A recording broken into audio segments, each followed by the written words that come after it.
यहाँ पे 4000 वैकेंसी निकाली गई थी सीएचओ की। तो 4000 पदों के लिए जो यहाँ पर आवेदन आप लोगों से माँगा गया। आवेदन आप लोगों ने यहाँ पर जो है कर दिया।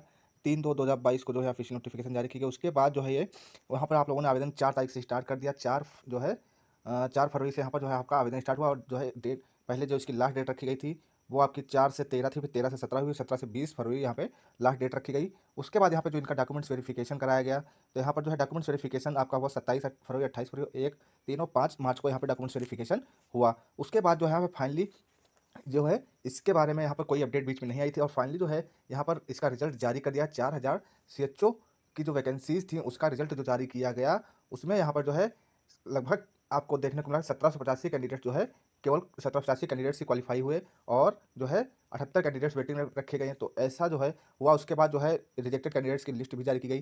तो ऐसे में जो रिजेक्टेड कैंडिडेट्स हैं उनका यहाँ पर जो है लखनऊ में एनसीएम ऑफिस के बाहर कुछ जो है शांतिपूर्ण रूप से धरना प्रदर्शन भी कर रहे हैं, कुछ अपनी मांगे लेकर वहाँ पहुँचे हैं। तो इसी के बारे में हम यहाँ पर बात करने वाले हैं। तो फ्रेंड्स, वीडियो को बिना स्किप किए लास्ट तक देखें। मैं भी जितनी कोशिश हो सकती है, जितनी इन्फॉर्मेशन हमसे हो सकती है, हम इस वीडियो में आपको इससे रिलेटेड देने वाले हैं कि जो रिजेक्टेड कैंडिडेट्स हैं उनको क्यों रिजेक्ट किया गया है और क्या इनकी मांगे सही हैं या नहीं है, और जो है इसके साथ साथ जो है कितनी वैकेंसी टोटल जो है यहाँ पर थी, इन सब की इन्फॉर्मेशन आपको इसमें आपको हम देने वाले हैं। तो वीडियो को लास्ट तक देखें और अगर अभी तक आपने हमारे चैनल को सब्सक्राइब नहीं किया है तो चैनल को सब्सक्राइब करें और बेल के आइकन को प्रेस करके ऑल के नोटिफिकेशन को क्लिक करना बिल्कुल भी ना भूलें, जिससे हमारा अपलोड किसी भी प्रकार से या कोई भी इन्फॉर्मेशन आपसे छूटनी ना पाए। तो फ्रेंड्स, अब यहाँ पर हम आपको चलते हैं लेकर ऑफिशियल जो है इसकी वेबसाइट पर लेकर चलेंगे एक बार, जो है यूपी एनसीएम की ऑफिशियल वेबसाइट पर। तो यहाँ पर वहाँ पर आपको सबसे पहले दिखाएंगे तो 4000 सीएचओ की पोस्ट जारी की गई थी, उसमें कितनी कितनी वैकेंसीज थी। तो यहाँ पर मैं ओरली आपको बता देना चाहता हूँ कि जो 4000 वैकेंसी जारी की गई थी उसमें से जनरल में आपकी जो है 1600 वैकेंसी थी। फिर जो है ईडब्ल्यूएस की बात करें तो ईडब्ल्यूएस में आपकी समथिंग 400 वैकेंसी थी और ओबीसी में यहाँ पर आपकी 1080 वैकेंसी रखी गई थी। एससी में जो है टोटल आपकी 840 समथिंग वैकेंसी थी और एसटी में जो है 80 वैकेंसी निकाली गई थी। टोटल 4000 वैकेंसी जो है यहाँ पर जारी की गई। इसके लिए हम ऑफिशियल वेबसाइट पे ले जाकर अभी आपको एक बार दिखा देंगे। बट उससे पहले यहाँ पर आपको बताएं कि जो ये 4000 वैकेंसी आएगी इसमें सबसे पहले आपको बोला गया था कि यहाँ पे जो है केवल बीएससी नर्सिंग कैंडिडेट्स या पीबीबीएससी नर्सिंग कैंडिडेट्स ही अप्लाई कर सकते हैं, लेकिन उसमें भी जिनके पास सीसीएचएन का सर्टिफिकेट है वही कैंडिडेट्स ही अप्लाई कर पाएंगे। तो ये बहुत ही बड़ा एक इंपॉर्टेंट पॉइंट था। जो सीसीएचएन सर्टिफिकेट जिनके पास नहीं था वो कैंडिडेट्स यहाँ पर अप्लाई नहीं कर सकते, तो प्लस जेएनएम के कैंडिडेट्स भी इसमें अप्लाई नहीं कर सकते थे। तो इसी वजह से जो है यहाँ पर काफ़ी सारे कैंडिडेट्स ने फॉर्म भरा। उसके बावजूद भी यहाँ पर जो लिस्ट जारी की गई, जो लिस्ट आपको देखने को मिली, उसमें जो है टोटल अगर देखा जाए तो जो 1785 वेरीफाइड कैंडिडेट्स थे, शॉर्ट लिस्टेड कैंडिडेट्स थे, प्लस 78 जो है वेटिंग लिस्ट में रखे गए और जो रिजेक्टेड कैंडिडेट्स की लिस्ट जारी की गई उसमें कैंडिडेट्स के नाम दिए गए।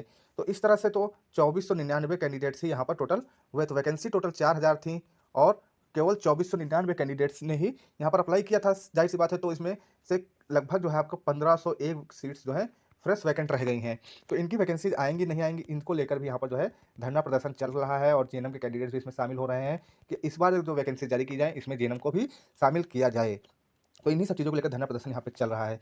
तो ये तो हो गई एक छोटी सी इन्फॉर्मेशन। और अच्छा, दूसरी बात ये है कि यहाँ पे रिजेक्ट क्यों किया गया। काफ़ी सारे कैंडिडेट्स का जो रिजेक्टेड लिस्ट है उसमें मैंने देखा कि यहाँ किसी का यूपी नर्सिंग काउंसिल का रजिस्ट्रेशन नहीं है या उसके पास स्लिप नहीं है या फिर सीसीएचएन सर्टिफिकेट नहीं है या फिर आपका जो है आपका जो यूनिवर्सिटी है वो इंटीग्रेटेड मतलब कोर्स नहीं कराती है। ये सब काफ़ी कारण वहाँ पे दिखाया गया। किसी का जीएनएम था उसने अप्लाई कर दिया। और एक चीज़ यहाँ पर जो सबसे इंपॉर्टेंट थी, वहाँ पे बोला गया था कि यूपी रजिस्ट्रेशन अगर आपके पास नहीं है तो आप जो है उसकी एनेक्जर कॉपी आप लगा सकते हैं, यानी सेल्फ अटेस्ट करके फोटो वो सेल्फ अटेस्ट करके उसकी एक एनेक्जर कॉपी और एप्लीकेशन फॉर्म उसका सबमिट कर दें। लेकिन वो भी कैंडिडेट्स के पास नहीं होने के कारण जो उनको रिजेक्ट कर दिया गया। अच्छा, अगर आपके पास वो होता तो यहाँ पर आपको करीब करीब 3 मंथ का समय दे दिया जाता कि हाँ ठीक है, आपका यूपी रजिस्ट्रेशन की स्लिप है तो आप रजिस्ट्रेशन करा लीजिए बाद में अगर आप सेलेक्ट होते हैं। लेकिन जब आप वो भी नहीं दे पाएंगे तो ऐसे में तो रिजेक्ट होना ही जाहिर सी बात है, रिजेक्ट हो जाएगा। तो ये तो जो है रिजेक्ट कर दिया गया। अच्छा, कुछ कैंडिडेट्स का कहना है कि सर मेरा जो है वेट लिस्ट में क्यों है। तो एक चीज़ यहाँ पे आपको बता दें कि यहाँ पे जो सिलेक्शन हुआ है वो आपके परसेंटेज और जो है उस आपका जो है टोटल मार्क्स के और परसेंटेज के आधार पर जो यहाँ पर मेरिट जो बनी है वो आपके परसेंटेज और टोटल मार्क्स के आधार पर बनी है। तो जैसे कि आपने बीएससी नर्सिंग या पीबी बीएससी नर्सिंग किया है तो उसमें पहले बोला गया था कि आपका जो फाइनल ईयर का थ्योरी और प्रैक्टिकल मार्क्स होंगे उनके आधार पर आपका जो है मेरिट बनेगी, तो मतलब परसेंटेज उसी के आधार पर निकाला जाएगा। तो उसमें जिन भी कैंडिडेट्स का जो है वेटिंग वालों से जो वेटिंग कैंडिडेट्स उनसे ज़्यादा है तभी तो वो शॉर्ट लिस्टेड हुए हैं। उसके बाद जो वेटिंग में है उनका उससे कम मार्क्स आ रहा होगा, इसलिए उनको वेट लिस्ट में रखा गया है। अच्छा, वेट लिस्ट कब क्लियर होगी इसके बारे में अभी संशय है थोड़ा सा, क्योंकि अभी जब कैंडिडेट ज्वाइन कर रहे हैं इसमें से जब सीट्स वैकेंट रहेंगी तभी जो है वेटिंग से कैंडिडेट्स को यहाँ पर बुलाया जाएगा। तो यहाँ पर इन सब चीज़ों के लिए यहाँ पर लखनऊ में एक धरना प्रदर्शन जो है बच्चे करने जा रहे हैं। बच्चे थोड़े बहुत पहुँच भी रहे हैं धीरे धीरे, वो अपनी मांगे रख रहे हैं कि जो है जो 4000 में 636 कैंडिडेट्स में जो रिजेक्ट किए गए हैं, खासकर वही कैंडिडेट्स यहाँ पर धरना प्रदर्शन करने जा रहे हैं कि हमें वैलिड रीज़न दें। तो वैलिड रीज़न उन्होंने ऑलरेडी दे रखा है, वो आपको ऑफिशियल वेबसाइट पे मिल जाएगा। तो उसमें जो है कुछ कंसीडर करने के लिए ये लोग माँग कर रहे हैं कि हाँ, हमें कंसीडर किया जाए, और जो है अगर हमारा 2020 में पास आउट नहीं है, तो हमें कंसीडर किया जाए 2021 में पास आउट। तो ये सब तो यहाँ पे भी है कि 2020 में अगर पास आउट नहीं है, 21 में पास आउट है, तो ऐसे कैंडिडेट्स भी शायद बाहर कर दिए गए हैं, रिजेक्ट कर दिया गया है। तो ये कैंडिडेट्स भी माँग कर रहे हैं कि हमको जो है कंसीडर किया जाए, और जेएनएम वाले तो माँग कर ही रहे हैं कि हाँ, जो है हमारा कोर्स कंसीडर किया, क्योंकि नर्सिंग का बेस ही जेएनएम है, तो इस पर जो है कंसीडर करना चाहिए। बट यहाँ पर जो है कंसीडर नहीं किया गया है जेएनएम वालों को, तो उनको भी यहाँ पे रिजेक्टेड लिस्ट में डाल दिया गया है। तो अब हम एक बार रिजेक्टेड लिस्ट की ओर आपको लेकर चलते हैं, वहाँ पे रीज़न दिखाते हैं किस वजह से आपका रिजेक्ट हुआ है। तो फ्रेंड्स यहाँ पर आप देख सकते हैं, ये जो है रिजेक्टेड कैंडिडेट्स की लिस्ट है। इसमें कैंडिडेट का application number, name, status rejected लिखा हुआ है, और किस वजह से रिजेक्ट किया गया इसकी इन्फॉर्मेशन यहाँ पर दी गई है। तो यहाँ पर आप देख सकते हैं not pass out from 2020 session. तो 2020 सेशन में अगर नहीं पास आउट हैं, तो ऐसे कैंडिडेट्स को यहाँ पर बाहर किया। तो ये कैंडिडेट भी कह रहे हैं कि हाँ, अगर 2021 में हुआ है तो आप हमें कंसीडर कीजिए। अच्छा, यूपी रजिस्ट्रेशन स्लिप वाला जो है, ये तो एक जो है बहुत बड़ा इश्यू रहा है कि यूपी रजिस्ट्रेशन स्लिप नहीं है। अगर आपने बाहर से कहीं से किया है बीएससी नर्सिंग या पीबीएससी, तो आपके पास यूपी नर्सिंग काउंसिल का रजिस्ट्रेशन होना चाहिए था, और ऐसे में जो इनके पास रजिस्ट्रेशन यहाँ पर नहीं है, इनको यहाँ पर जो है कंसीडर नहीं किया गया, इनको जो है रिजेक्ट कर दिया गया है। तो ये चीज़ें यहाँ पर देखने को मिली। और दूसरी आप देख सकते हैं जेएनएम के कैंडिडेट भी अप्लाई किए थे, तो ये तो रिजेक्ट कर दिया गया, क्योंकि पहले ही बोल दिया गया था जेएनएम के कैंडिडेट्स को नहीं लिया जाएगा। अब यहाँ पर आप देख सकते हैं इस एक कैंडिडेट का जैसे दिया है यूनिवर्सिटी नॉट इंटीग्रेटेड, तो यूनिवर्सिटी में जो है इंटीग्रेटेड नहीं है। तो ये सारे रीजन यहाँ पर दे दिए गए हैं। स्लिप आफ्टर लास्ट डेट, अब यहाँ पर देख सकते हैं एक रीजन और कैंडिडेट्स का है कि स्लिप जो है आपने दी, लेकिन वो after last date of application form, तो 20 फरवरी तक आप अप्लाई किए हैं फॉर्म, उसके बाद की रजिस्ट्रेशन स्लिप अगर आप डॉक्यूमेंट्स वेरिफिकेशन में दिखाए हैं, तो आपका रिजेक्ट कर दिया जाएगा। जाहिर सी बात है, क्योंकि जो है पहले ही बोल दिया गया कि जब तक आप आवेदन करेंगे उस डेट तक का जो है आपके पास रजिस्ट्रेशन स्लिप होनी चाहिए।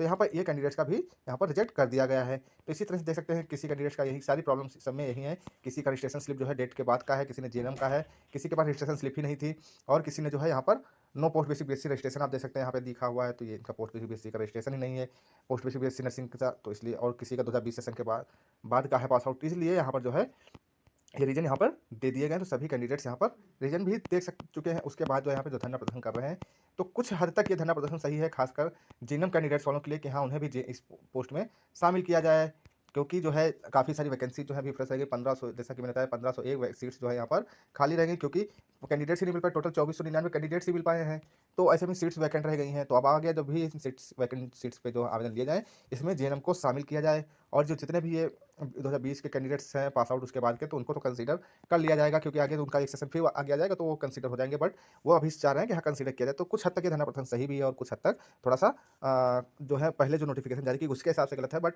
कैंडिडेट्स का जो है मांग है वो गलत नहीं हो सकती है, एक तरह से अगर देखा जाए तो थोड़ा बहुत इसमें जो है कैंडिडेट्स जो है मांग कर रहे हैं वो सही है। जैसे 2020 सेशन वाले कैंडिडेट्स हैं वो, और जो है ये जेएनएम के कैंडिडेट्स हैं इनका, और जिनके पास रजिस्ट्रेशन नहीं था, इनके लिए थोड़ा सा एक बार सोचना चाहिए कि हाँ, आपको रजिस्ट्रेशन करा लेना चाहिए था। हालांकि एनएचएम को एक बार टाइम देना चाहिए, बट एनएचएम ने काफ़ी टाइम दे रखा था ऑलरेडी आपको। तो ऐसे कैंडिडेट्स जो है यहाँ पर धरना प्रदर्शन सभी कर रहे हैं। तो क्या यह धरना प्रदर्शन सफल हो सकता है? तो धरना प्रदर्शन आप लोग सफल करें। धरना प्रदर्शन तभी सफल होता है जब अपने आप सही मांगे आप एनएचएम के सामने रखेंगे, तो हो सकता है उसको कंसीडर किया जाए। तो फ्रेंड्स, ये वीडियो थोड़ा सा लॉन्ग जरूर हो गई, लेकिन डिटेल में जो भी इन्फॉर्मेशन हमसे हो सकती थी हमने आपको प्रोवाइड किया है। तो फ्रेंड्स, वीडियो को लाइक करें, शेयर करें, और अगर चैनल को सब्सक्राइब नहीं किया, फिर चैनल पर नए हैं तो चैनल को सब्सक्राइब जरूर कर लो, बेल के आइकन को प्रेस करना बिल्कुल भी ना भूलें। तो फ्रेंड्स, मिलते हैं नेक्स्ट वीडियो में नेक्स्ट इन्फॉर्मेशन के साथ। तब तक के लिए जय हिंद, वंदे मातरम।